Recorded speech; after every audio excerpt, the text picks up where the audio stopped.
こんにちは、くみです。今日は、Photoshop のブラシで、秋のフルーツぶどうの、福島産の巨峰という品種を描いてみています。濃い青紫色の甘みの強いぶどうなんですが、それだけだとちょっと描きにくいのでちょっと赤い色も混じったものを買ってきています。で、明るいところと暗いところって大まかに分けてざっと塗った後にこれちょっと時間かかるなっていうことに気がつきまして、今回のムービーではこの一粒に集中して描いたものをお届けします。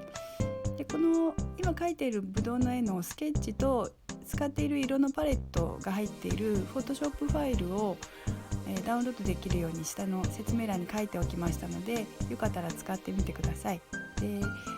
美味しそうな粒が描けたらよかったら私の方まで送ってください。次のムービーで紹介します。で、今オレンジとか濃い青っぽい紫も入れたりして、これちょっと強い色も入れて、その後指先ツールで、なじませて、さらにまた固有色を上から塗っていくという風な形で、だんだんこう色を重ねていくうちに、リアリティが出てくるというか、ちょっと美味しそうな感じになってきました。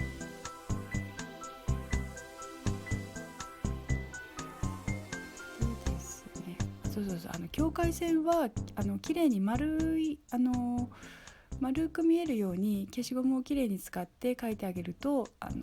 さらに美味しそうなぶどうの粒になります。で、ハイライトも入れると終わるなっていうちょっと安心感に包まれて、で、できました。最後にもうちょっと指先ツールでぼかして、今はハードブラシを使ってぼかしています。ハードブラシの、指先ツールを使ってぼかしています。はい、できました。